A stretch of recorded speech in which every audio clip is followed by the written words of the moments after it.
This is BBC World News America. Reporting from Washington, I'm Neda Tawfiq. Laying out their case for impeachment, Democrats on the House Intelligence Committee accuse the president of misconduct and obstruction in their report.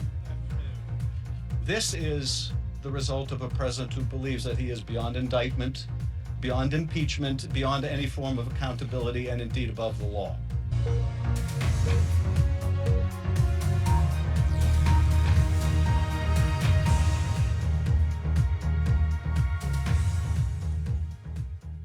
Well, the impeachment inquiry into Donald Trump is entering a new phase this evening. The House Intelligence Committee has issued a draft report of its findings. Following days of intense hearings featuring more than a dozen witnesses, the Democratic-led panel found that the evidence of the president's misconduct is overwhelming, and so, too, is the evidence of his obstruction of Congress. Indeed, it would be hard to imagine a stronger or more complete case of obstruction than that demonstrated by the president since the inquiry began.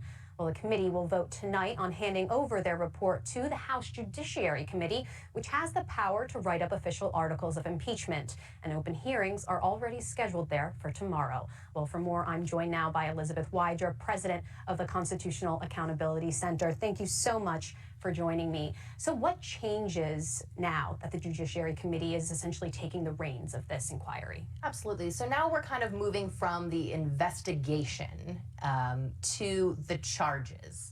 You know, if you think about a criminal trial, this is where you get, you know, the charges before they're sent to the jury. And we have this enormous report, it's a big tome, of all of the president's impeachable offenses, getting from the substantive issues with Ukraine and trying to get a political personal benefit by withholding aid to the government of Ukraine, to his obstruction of the impeachment inquiry itself.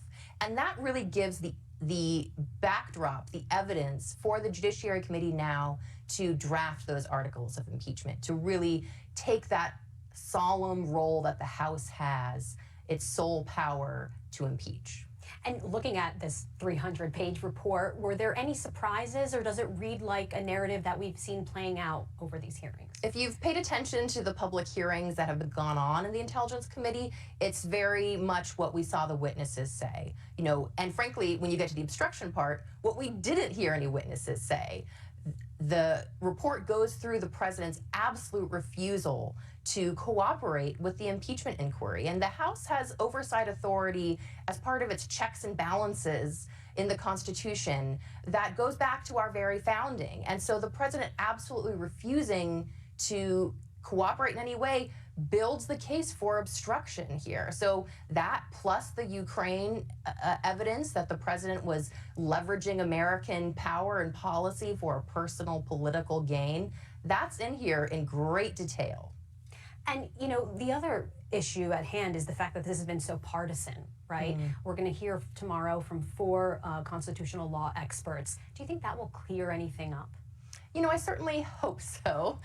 You know, I'm an optimistic person. The people you're going to see tomorrow talk about the Constitution really should bring all of the American people together, because the Constitution is our document, and it only has power if we believe in it. And if this type of misconduct, this blatant invitation of foreign, of misusing power on the foreign stage is allowed to go without consequence, then it really undermines our basic constitutional structure and values. And that's what I think will be talked about tomorrow with these nonpartisan experts. Well, we'll all certainly be watching that tomorrow. Elizabeth Wydra, thanks so much for joining us.